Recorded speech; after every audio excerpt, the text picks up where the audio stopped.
d'être là à Morcin pour présenter ce binôme de candidats et leurs remplaçants.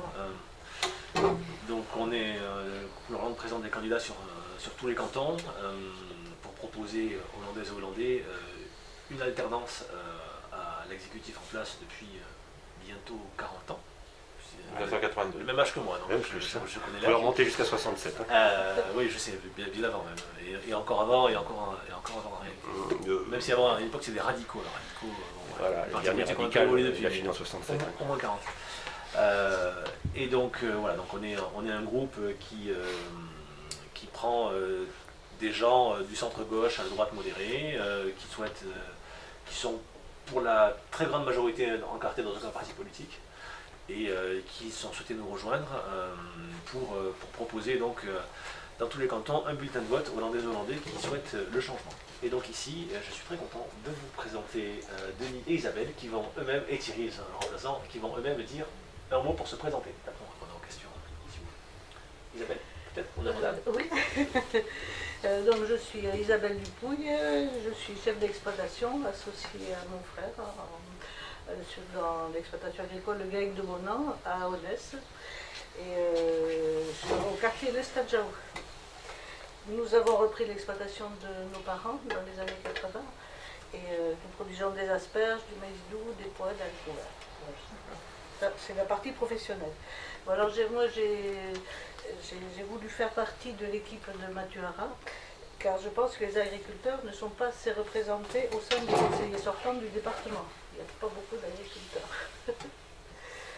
Donc il me paraît important de représenter l'agriculture hollandaise qui doit faire face à de nombreux défis.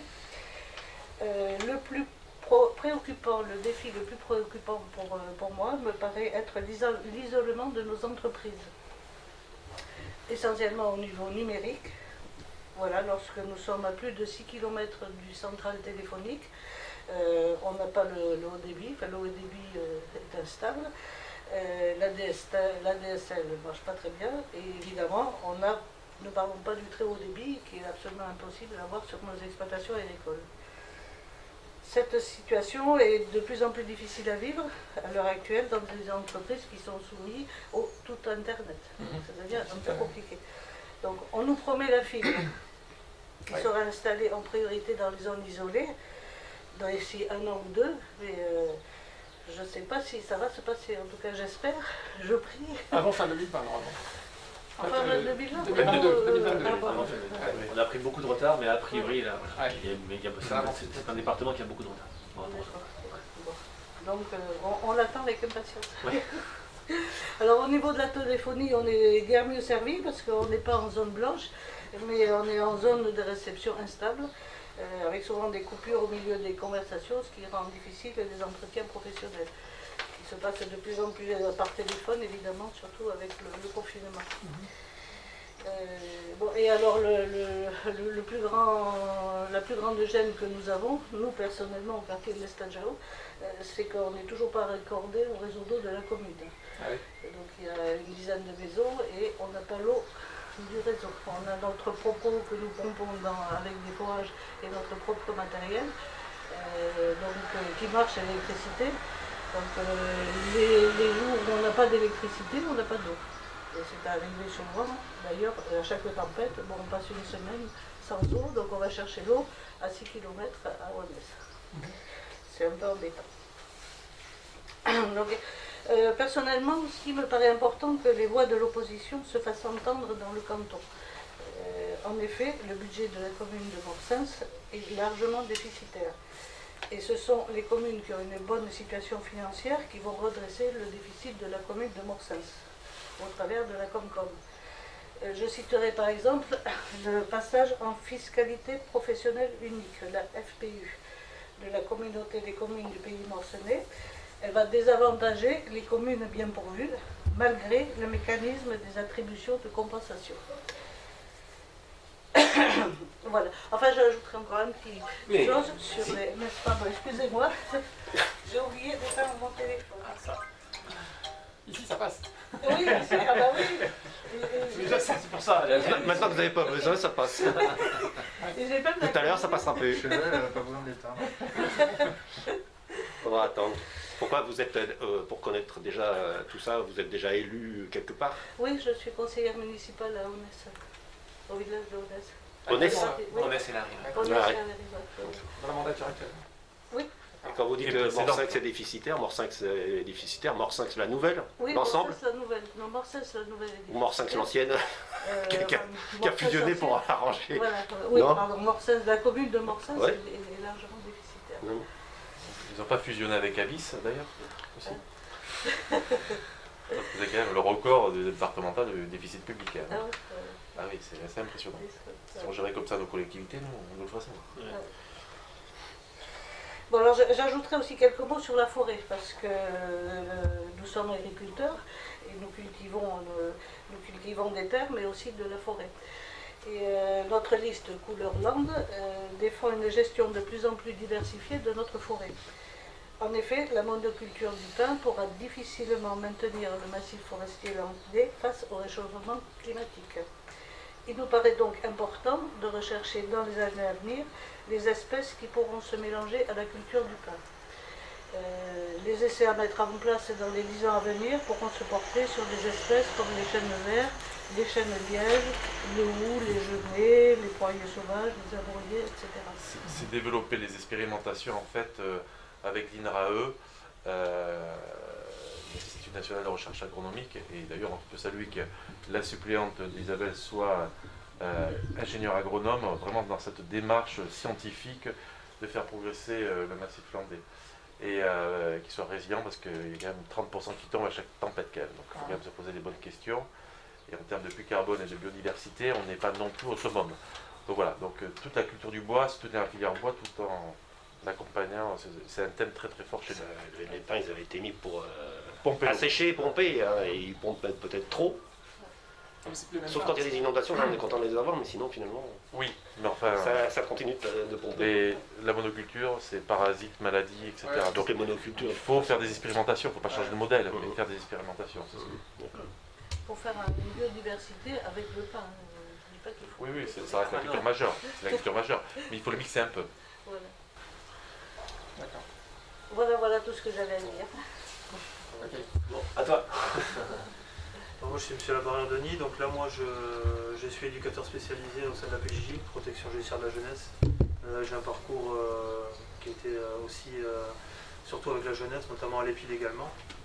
Et je suis également réserviste au sein de l'armée de l'air dans le recrutement des jeunes au CIRA, le centre d'information et du recrutement de l'armée de l'air, pour des jeunes qui veulent s'engager en tant que réservistes, effectivement.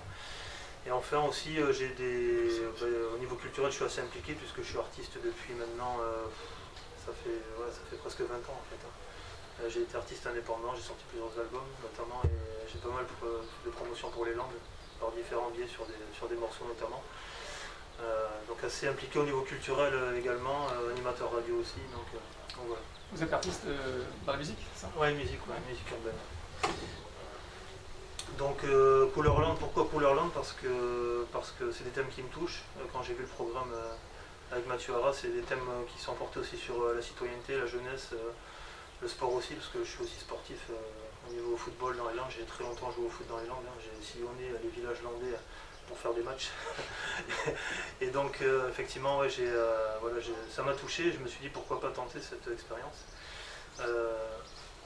Et le canton aussi, je pense qu'il y a un potentiel sportif qui est assez impressionnant ici, notamment du côté de Tartas, je pense toujours au foot parce que c'est mon sport un petit peu favori, mais je m'intéresse un peu à tout, ce qui peut se faire, mais c'est vrai que quand même, on a cette différence entre Tartas au niveau de la première qui est quand même en National 3, et après on se retrouve avec la jeunesse qui se retrouve dans une situation compliquée au niveau de la mutualisation des clubs, la JSPT, la jeunesse sportive Tarouzat, qui a dû mutualiser avec Rion, avec Morsinx, c'est-à-dire qu'on a perdu des licenciés à ce niveau-là.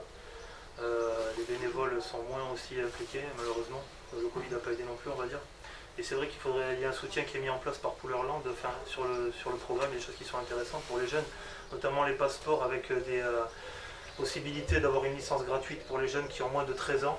Donc c'est quand même bien pour eux. Ces jeunes qui sont dans un domaine rural, ça leur permet d'avoir une première sociabilisation. En fait, par rapport à mon métier, je vois que les jeunes ont quand même besoin du sport, que ce soit au niveau insertion, c'est un des premiers biais, c'est un premier vecteur qui peut être intéressant pour sociabiliser le jeune, l'ouvrir au monde aussi, hein, voilà. C'est vrai que c'est important le sport, même si c'est important aussi également pour la santé, ça on le sait tous. Voilà, c'est quand même important tout ça, et du coup, cette mutualisation là, de la jeunesse sportive Tarizat, c'est aussi au niveau des frais, ça permet d'économiser pas mal, il y a beaucoup d'intérêt économique là-dedans, mais c'est vrai que c'est difficile pour un parent d'amener son fils à Rion quand, par exemple, il habite à Tartas, voilà, pour jouer un match le dimanche, vous voyez, c'est quand même la problématique qu'il peut y avoir. Voilà ce qu'on peut souligner au niveau sportif. Après, bon, ouais, il y a des dispositifs au niveau culturel aussi, on a quand même dans ce canton des choses qui sont intéressantes, des salles. Je pense à Pontonx avec notamment les arènes, qui ont fait pas mal de choses, qui ont mis pas mal de choses en place au niveau culturel avant le confinement également. Je pense aussi à la salle du Maroc ici à Morcé, c'est quand même un bel outil, donc je pense que, voilà, j'espère vraiment que ça reprendra, et le soutien peut être intéressant aussi au niveau culturel. Ça reste un bien important pour les jeunes, que ce soit des jeunes qui ont entre 13 et après plus tard à l'adolescence et à peu près la majorité. Voilà. Licence gratuite. Enfin, pour les jeunes de moins de 13 ans. Remboursé. Pour découvrir des sports. Moins de 13 ans. Ouais, moins de 13 ans. Vous allez soulager les finances des communautés de communes parce qu'en général le département met un peu, la communauté de communes met un peu pour que les départements met pour les 6e. Pour les élèves, une licence pour les élèves de 6e. Et le remplaçant, tu veux dire non? Thierry Vandal, comme mon nom l'indique, je ne suis pas né ici. Pourquoi? Mais je ne le cache pas. Je suis arrivé dans les Landes il y a déjà longtemps. J'ai fait mes études primaires à Aonès et Lahari, avec M. Lagouffin, Mme Béliard. Voilà, donc j'ai appris à écrire et je suis sensible aux fautes d'orthographe. Même si c'est pas parfait. Voilà, donc j'ai été sollicité par ma voisine Isabelle, et en qui j'ai toute confiance bien sûr, et j'ai répondu à sa sollicitation parce que je suis convaincu que l'agriculture n'est pas suffisamment présente au sein de la société, et notamment du monde politique qui organise la société. Donc, toute occasion d'y contribuer, même modestement, est bonne à prendre. Je vais prendre un seul exemple. Je suis producteur de légumes et de céréales. Alors ici, les céréales, c'est du maïs. Et dans l'opinion publique, à l'heure actuelle, qui dit maïs dit problème d'eau, etc. Et dès qu'on peut échanger avec des professionnels, on se rend compte qu'avec des mécanismes de rotation, tels qu'on les pratique depuis une quinzaine d'années dans les Landes, on a une activité agricole qui est extrêmement dynamique, avec une filière amont et aval qui s'est fortement développée, donc qui est un pilier de l'économie. Et s'il n'y avait pas le maïs, tel qu'on est en train de nous expliquer qu'il faudrait en faire beaucoup moins, toute cette économie s'effondrerait, parce qu'on a un équilibre aujourd'hui dans ces rotations carottes, haricots verts, pois, asperges et maïs. Et dans une rotation, moi je pratique une rotation sur 7 ans, sur une rotation sur 7 ans, si on a plus de 2 légumes, on met en péril la qualité sanitaire des sols.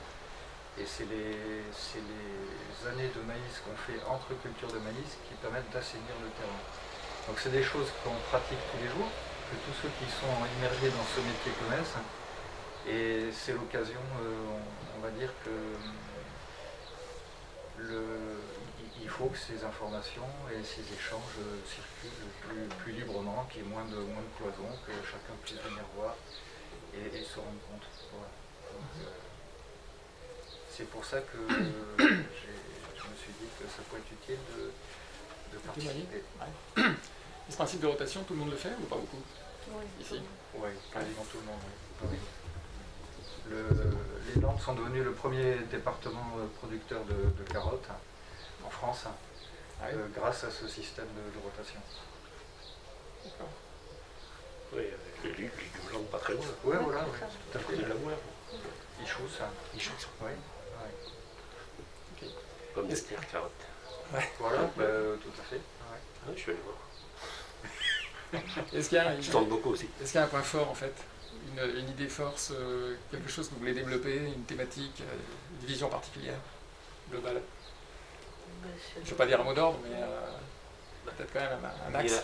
Après, il y a différentes choses. Au niveau du département, effectivement, on porte un projet départemental un peu global. Après, sur chaque canton, il y a des spécificités.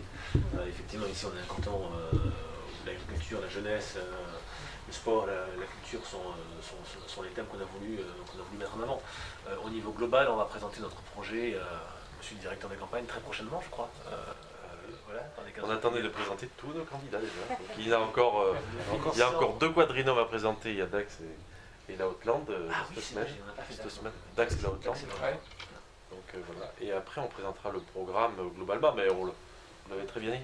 Parce que le chef de file, au fil de la présentation des candidats, donc vous voyez à peu près les thèmes sur lesquels on va être présent,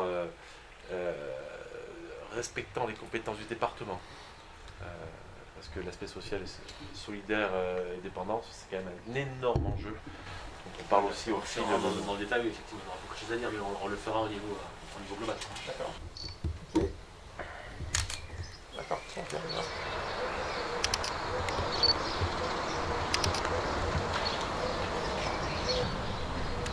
Ok.